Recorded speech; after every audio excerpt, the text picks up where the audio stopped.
Après la mort de sa belle-mère, Valeria se rendit à la lecture du testament où l'attendait son mari et la maîtresse de celui-ci, un nourrisson dans les bras. Mais lorsque l'avocat lut les dernières volontés d'Anna Pérez, avant de continuer, écris-nous dans les commentaires depuis quel pays tu regardes cette vidéo. Ton histoire compte aussi. Profite bien de ce moment. La nouvelle du décès d'Anna Pérez tomba comme un éclair dans un ciel sans nuages. Valeria chancela, la main sur la poitrine. Bien que sa belle-mère fût malade depuis des années, la nouvelle la prit au dépourvu. Elles n'étaient pas liées par le sang, mais leur union était plus forte que celle de nombreuses mères avec leurs filles. Anna avait toujours soutenu Valeria, voyant en elle ce que même Ivan ne parvenait pas à percevoir, sa bonté, sa force, sa tendresse. As-tu déjà ressenti qu'une personne croyait plus en toi que tes propres proches? Raconte-le-nous dans les commentaires. Avec la nouvelle arriva aussi l'invitation officielle à la lecture du testament. Valeria savait qu'Anna l'aimait, mais n'avait jamais pensé en termes matériels.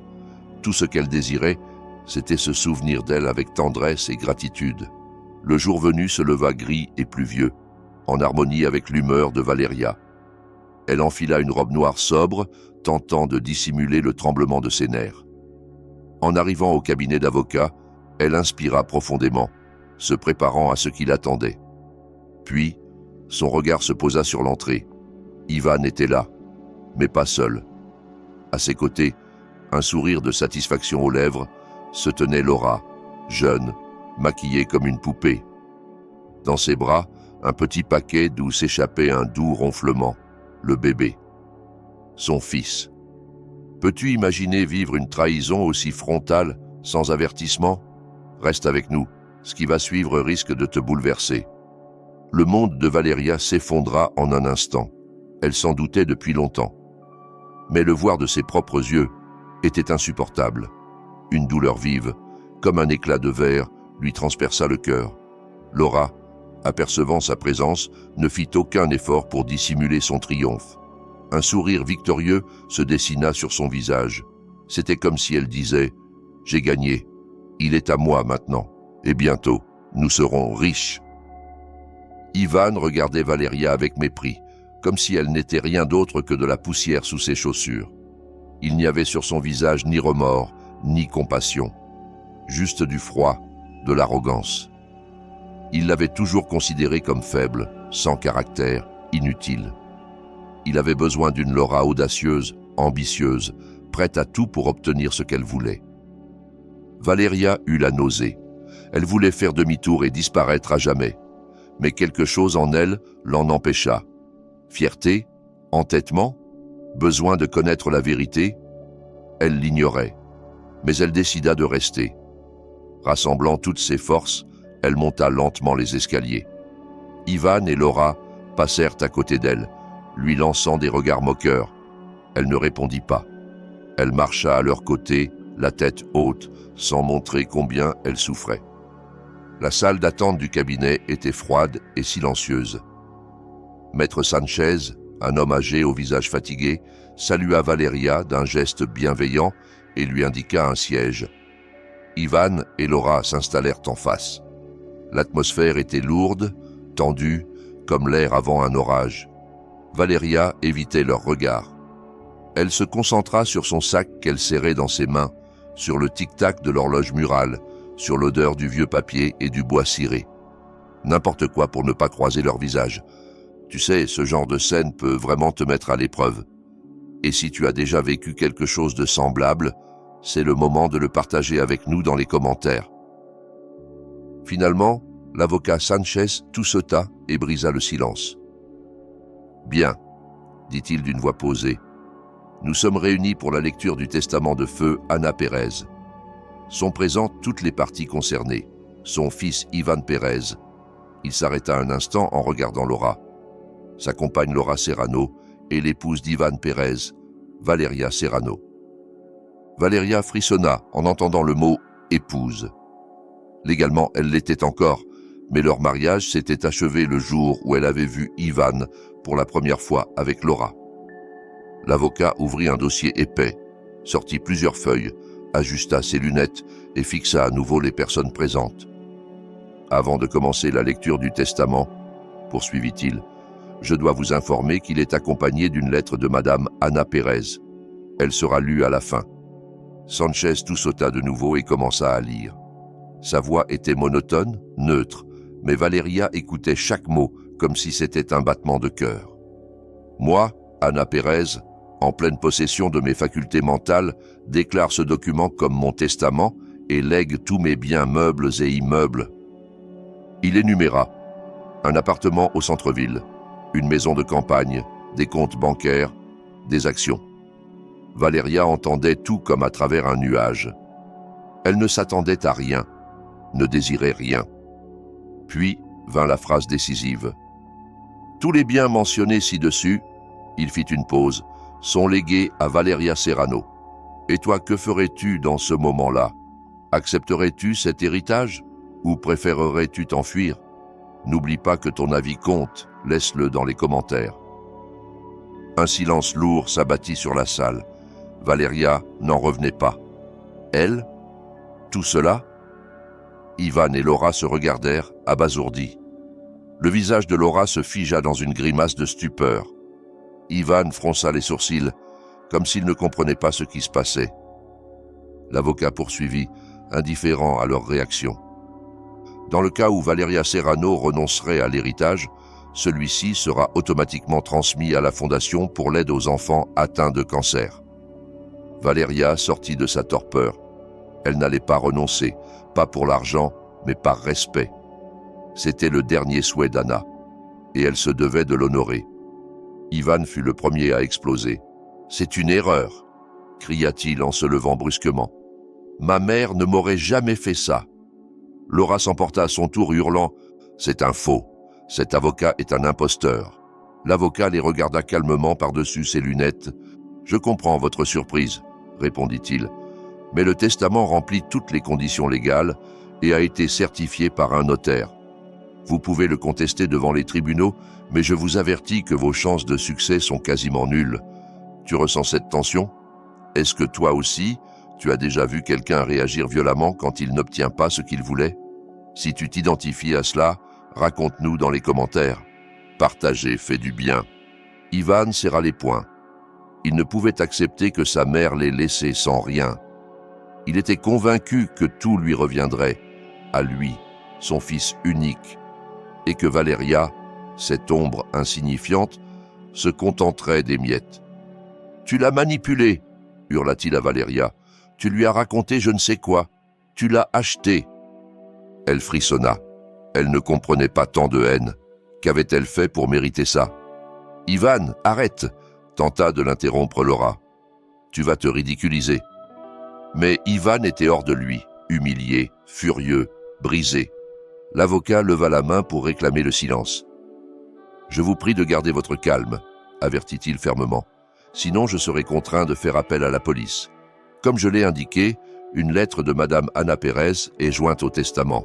Je pense qu'elle mérite toute votre attention. Et là, c'est l'un des instants les plus bouleversants. Ne pars pas maintenant. Ce que tu vas entendre pourrait bien changer ta vision de l'amour, du respect et de la trahison. » Il sortit une feuille à part et commença à lire. Sa voix tremblait désormais d'une tristesse sincère. « Ma chère Valeria, » écrivait Anna, « si tu lis cette lettre, c'est que je ne suis plus de ce monde. Je veux te remercier pour tout ce que tu as fait pour moi. Tu n'étais pas seulement ma belle-fille, tu étais ma fille. Tu m'as soignée, tu m'as soutenue, tu m'as aimée.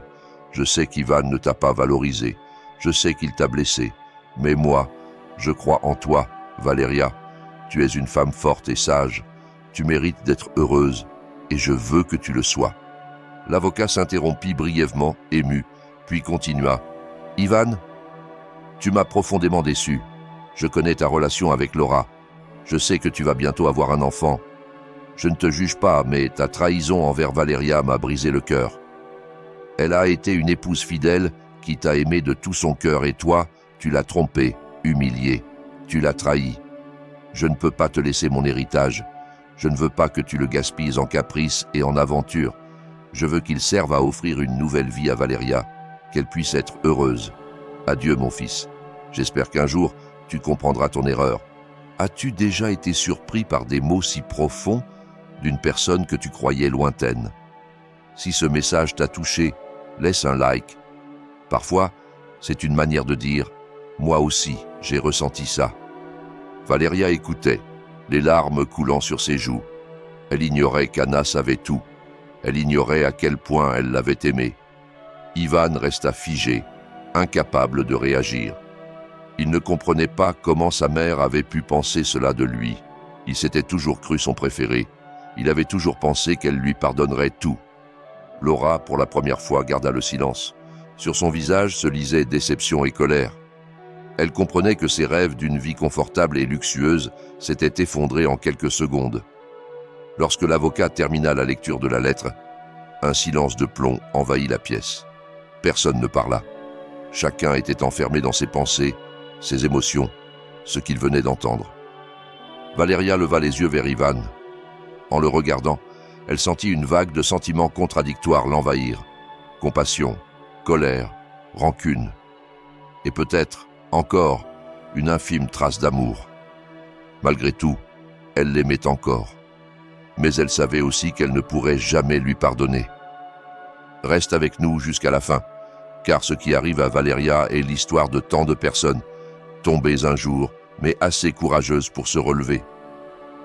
Maître Sanchez s'éclaircit la gorge en ajustant ses lunettes sur l'arête de son nez. « Ainsi donc, dit-il avec solennité, le testament d'Anna Pérez a été lu. Si vous n'avez pas de questions, vous pouvez vous retirer. » Laura, qui jusque-là avait contenu son irritation, changea soudain d'expression. Le sourire arrogant qu'elle arborait jusque-là disparut, laissant place à la panique. Elle comprit que ses rêves d'une vie facile étaient en train de s'effondrer devant ses yeux. « Quoi? Comment est-ce possible ?» s'écria-t-elle en se tournant vers Ivan. Sa voix trahissait une véritable détresse. « Tu m'as dit que tout serait à toi, que ta mère t'adorait et ne te laisserait jamais sans rien. » Ivan baissa la tête, silencieux. Il n'osait pas croiser son regard. Il ne savait même pas quoi répondre. Lui-même avait cru à ses mensonges, à son arrogance, à sa fausse assurance. Et le voilà, brisé, humilié, face à la femme qu'il avait trahie et à l'amante qui ne l'avait vu que comme un ticket vers une vie de confort. Laura, constatant qu'il n'y avait plus rien à espérer, le repoussa violemment. « T'es qu'un bon à rien !» lui cracha-t-elle au visage. « Un raté, j'ai pas besoin d'un homme comme toi. » Et sans attendre de réponse, elle tourna les talons et quitta le cabinet en courant, le bébé dans les bras, laissant Ivan seul. Il ne tenta même pas de la retenir. À cet instant, il se sentait tellement vide, tellement brisé, que plus rien n'avait d'importance. Valeria observait la scène avec détachement. Elle avait mal pour Ivan, oui. Mais cette douleur était accompagnée de mépris, de dégoût. Elle avait vu son monde s'effondrer, avait été trahie par ceux qui, la veille encore, lui juraient un amour éternel. Mais elle comprenait aussi que lui seul était responsable de sa chute. Et maintenant, je te pose la question. Jusqu'où une personne peut-elle aller pour protéger sa dignité? Si tu as déjà dû le faire, raconte-le nous. Ton histoire peut en inspirer d'autres. Ivan, essayant de se ressaisir, se tourna vers Valeria, les yeux pleins de larmes. « Valeria, pardonne-moi, » murmura-t-il en tendant la main. « J'ai été un idiot. J'ai commis une erreur terrible. S'il te plaît, donne-moi une chance de réparer. » Valeria écarta sa main. Son regard était glacial, impénétrable. « Réparer quoi, Ivan ?» répondit-elle sans cligner des yeux. « Revenir en arrière? Effacer ta trahison? Faire comme si ton enfant n'existait pas? Non, Ivan, c'est impossible. » Ivan tomba à genoux. « S'il te plaît, Valeria, supplia-t-il, je sais que je ne mérite pas ton pardon, mais je n'ai plus rien. Laura m'a quitté, je suis seul. Partage juste un peu de l'héritage avec moi, je n'ai nulle part où aller. » Valeria le regarda de haut en bas, en silence. Elle vit sa détresse, sa défaite. Mais elle se souvint aussi de la douleur qu'il lui avait infligée, les nuits sans sommeil, les larmes, la déception. Elle se souvenait de la manière dont il avait piétiné l'amour et la confiance qu'elle lui avait donnée. « Ivan, dit-elle enfin d'une voix ferme, je comprends que tu traverses une période difficile, mais je ne t'aiderai pas. C'est toi qui as choisi cette voie. C'est toi qui as détruit ta vie. Je ne paierai pas pour tes erreurs. » Il la regarda, les yeux noyés de larmes. « Mais Valéria, comment peux-tu être aussi dure? On était une famille. On a partagé des années ensemble. Tu ne peux vraiment pas me pardonner ?» Elle secoua la tête. « Pardonner peut-être, mais oublier, jamais. Et je n'ai aucune envie de revivre le passé. Tu ne m'as pas seulement trahi, Ivan, tu t'es trahi toi-même. Alors, je t'en prie, laisse-moi tranquille. Je commence une nouvelle vie. Toi aussi. Tu es peut-être en train de tout recommencer. C'est ton moment de reprendre les rênes. Reste avec nous, car le meilleur est encore à venir. » Elle tourna les talons et, sans se retourner, quitta la salle. Ivan resta à genoux, seul, au milieu des débris de ses rêves brisés. Il était trop tard. Il l'avait compris trop tard. Il avait tout perdu, tout ce qui comptait vraiment. Et il ne pouvait s'en prendre qu'à lui-même. Il tenta encore de parler à Valéria, de la rattraper, de lui demander pardon. Mais en voyant son expression déterminée, son regard inflexible, il comprit que c'était inutile. Il l'avait perdue à jamais. Il sortit du bâtiment aveuglé par la lumière crue du soleil. Il avait l'impression que le monde entier était contre lui. Il ne savait plus quoi faire, ni où aller. À cet instant précis, il prit conscience de l'abîme dans lequel il avait sombré. Il n'avait pas seulement perdu Valéria, il s'était perdu lui-même. Il était devenu un homme égoïste, cruel, insensible. Il avait trahi ses principes, ses idéaux et son amour. Tu vois ? Parfois, ce n'est pas ce que les autres te font, mais ce que tu acceptes de perdre en silence. Si ce moment t'a touché, enregistre cette vidéo. Elle pourrait te rappeler, un jour, ce que tu vaux vraiment. Et Valéria ? Valéria marchait dans la rue d'un pas décidé, le regard tourné vers l'horizon. Elle se sentait libre, indépendante. Elle avait surmonté la douleur, la trahison, et elle ne s'était pas brisée. Au contraire, elle s'était renforcée. Elle était devenue plus sage. Elle savait que ce qui l'attendait maintenant était nouveau et rempli de possibilités. Sa vie avait basculé. Hier encore, elle n'était qu'une ombre, absorbée par la routine et la dévotion envers son mari. Aujourd'hui, elle était l'héritière d'une fortune et la maîtresse de son destin. Elle allait recommencer à zéro. Les formalités furent rapides. Valéria ne récupéra que l'essentiel. Tout ce qui appartenait au passé, elle le laissa derrière elle. Maître Sanchez l'aida avec les papiers et la vente de la maison. Il lui recommanda un petit village, à quelques centaines de kilomètres de son ancienne vie, tranquille, plein de promesses. « C'est un endroit paisible, lui dit-il. Les gens y sont chaleureux. C'est exactement ce qu'il te faut maintenant. » Valéria loua un petit appartement en périphérie et investit la majorité de son héritage dans l'achat d'un vieux local au cœur du village. Il avait autrefois abrité une librairie, mais était vide depuis des années. En le visitant, elle ressentit une étincelle. Il avait du potentiel. C'est là qu'elle ouvrirait un café, son café. Et toi, est-ce qu'un rêve t'attend quelque part? Peut-être que le seul pas qui manque, c'est le premier. Valéria l'a fait, et regarde où ça l'a mené. Les travaux de rénovation durèrent plusieurs mois. Valéria supervisa chaque étape personnellement, y investissant non seulement de l'argent, mais aussi son âme. Elle choisit des papiers peints aux teintes chaudes, fit fabriquer des meubles en bois par un artisan local et sélectionna des rideaux à motifs floraux. Elle voulait créer un lieu où les gens pourraient se détendre, boire un café parfumé et discuter en toute tranquillité. Le nom s'imposa à elle, accueillant. C'est ce qu'elle voulait transmettre. Un endroit chaleureux et hospitalier. L'inauguration fut simple. Elle accrocha une pancarte ouverte à la porte et attendit. Les premiers clients ne tardèrent pas. 2 dames âgées du quartier entrèrent, curieuses, examinèrent le menu, posèrent quelques questions et finirent par commander du thé et une part de gâteau. Valéria attendait leur verdict, le cœur battant. « Vous savez quoi, ma chère ?» dit l'une d'elles en goûtant le gâteau. « C'est délicieux. Ça me rappelle ceux de ma grand-mère. » Valeria poussa un soupir de soulagement. Sa première petite victoire. Avec le temps, l'endroit se remplit d'habitués. Des mères avec leurs enfants, des étudiants fatigués de réviser, des couples âgés à la recherche de calme. Valeria faisait tout pour créer du lien avec chacun. Elle les écoutait, les encourageait, leur souriait. C'était comme si elle s'épanouissait chaque jour un peu plus, gagnant en confiance, en sérénité. Le savais-tu ? Beaucoup de nos émotions trouvent un écho dans la manière dont on prend soin des autres. Ce que tu vois là, ce n'est pas qu'un café, c'est un cœur nouveau qui bat enfin en paix. Si cela t'inspire, sauvegarde cette vidéo. Tu pourrais vouloir y revenir un jour. Elle préparait elle-même les gâteaux, suivant les vieilles recettes d'Anna Pérez.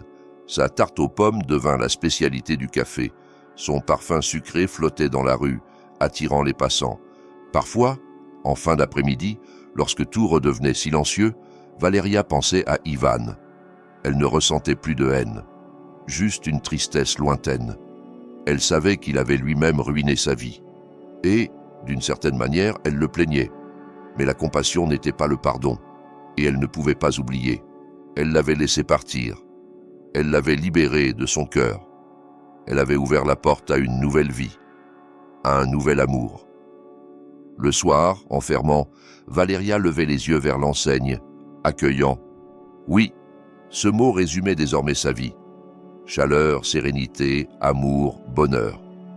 Elle avait trouvé tout cela là, dans ce petit village, dans son petit café. Tu vois ? Le bonheur ne demande pas de révolutionner le monde. Parfois, il suffit juste de changer l'endroit d'où tu choisis de regarder la vie. Les mois passèrent comme une brume légère, rythmée par les journées de travail et une joie tranquille. Un matin, alors qu'elle nettoyait les grandes vitres avant l'ouverture, elle le vit. Ivan, de l'autre côté de la rue, recroquevillé sous le vent automnal. Il semblait vieilli, brisé, comme si les années s'étaient abattues sur lui d'un seul coup.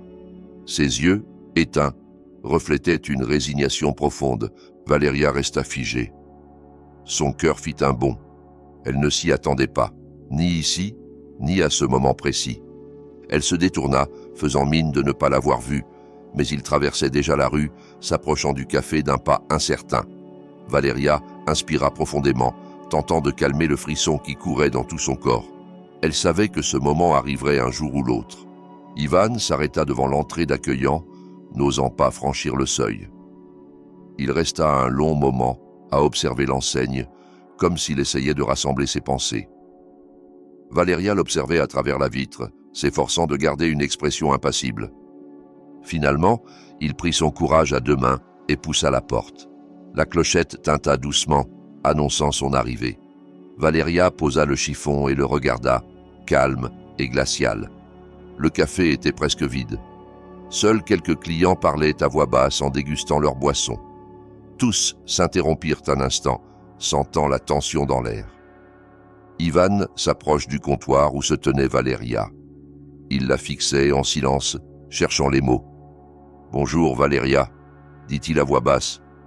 Son ton était rauque, incertain. Elle ne répondit pas. Elle le scrutait, tentant de déceler une lueur de regret, quelque chose qui lui rappellerait l'homme qu'elle avait aimé autrefois. Mais elle ne vit qu'une ombre, un homme brisé par la vie et ses propres choix. « Que veux-tu » demanda-t-elle calmement, dissimulant le tremblement en elle. « Je suis juste venu demander pardon », murmura-t-il en baissant les yeux. « Je sais que je t'ai fait beaucoup de mal. » Valeria esquissa un sourire, sans une once de tendresse. « Pardon ? Tu crois vraiment que tes mots ont encore un sens ? Tu m'as détruite, Ivan. Tu as piétiné mon amour. Tu m'as trahi de la manière la plus vile. Et maintenant tu entres ici et tu me demandes pardon ? Je sais que ça ne changera rien, répondit Ivan, la voix tremblante. Mais il fallait que je te le dise. Je vis avec cette culpabilité chaque jour. Et tu veux quoi ? Que je te plaigne ? Que je te pardonne ? Je ne m'attends pas à ton pardon, admit-il. Je voulais juste que tu saches que je regrette, que je suis conscient de l'erreur que j'ai commise. Tu regrettes ? Répéta-t-elle avec mépris. Tu regrettes seulement parce que tu as tout perdu. Ce n'est pas moi qui te manque, Ivan, c'est ta petite vie confortable. Ivan la regarda droit dans les yeux, empli de douleur et de désespoir. Ce n'est pas vrai, Valeria. Ce que je regrette, c'est de t'avoir perdue. Tu étais la meilleure chose qui me soit arrivée. Pendant un bref instant, Valeria sentit quelque chose se ramollir en elle, mais elle repoussa cette émotion. Elle ne pouvait plus lui faire confiance. Il lui avait menti trop souvent. Il l'avait trop trahi. « C'est trop tard, Ivan, » dit-elle fermement. « Tout est terminé. C'est toi qui as tout détruit. »« Je le sais, » répondit-il abattu. « Je voulais juste te revoir, savoir que tu allais bien, que tu étais heureuse. »« Je le suis, » répondit-elle calmement. « Je suis heureuse sans toi. » Ivan hocha lentement la tête, acceptant ses paroles. Il fit demi-tour et commença à s'éloigner vers la sortie. « Ivan !» l'appela Valeria. Il s'arrêta et la regarda une dernière fois. « Ne reviens plus ici, » dit-elle clairement. « Ne me dérange plus, je veux t'oublier, je veux vivre ma vie. » Ivan ne répondit pas. Il acquiesça en silence et sortit du café. La clochette tinta une dernière fois. Valeria le suivit des yeux jusqu'à ce qu'il disparaisse. Puis elle sentit son cœur s'alléger, comme si on lui avait ôté un poids immense. Elle ne ressentait plus de colère ni de tristesse, juste du soulagement et une profonde sensation de liberté. Elle se tourna vers les clients qui l'observaient discrètement. « Excusez-moi pour cette scène, » dit-elle avec un demi-sourire. Ils lui répondirent avec bienveillance, montrant qu'ils comprenaient. Valeria s'approcha de la fenêtre et regarda la rue. Ivan n'était plus là. Elle reprit son chiffon et continua de nettoyer les vitres. Le soleil entrait à flot, illuminant son visage, réchauffant son cœur. Elle se sentait légère, libre, heureuse. Elle avait retrouvé sa dignité, et c'était là le plus important. Et avant de clore cette histoire, il y a encore une chose que tu dois absolument savoir. Certains aliments que nous consommons chaque jour, sans nous en rendre compte, accélèrent le vieillissement. Pas seulement celui que l'on voit dans le miroir, mais aussi celui qui se produit silencieusement à l'intérieur de nous. Dans la description de cette vidéo, tu trouveras des informations essentielles sur ces aliments à éviter, comment ils affectent ton corps, et surtout, comment protéger ta jeunesse, ton énergie et ton bien-être. Ce n'est pas une publicité, c'est une information qui peut vraiment changer ta façon de prendre soin de toi. Clique sur la description maintenant et découvre ce que tu dois savoir. Tu risques d'être surpris.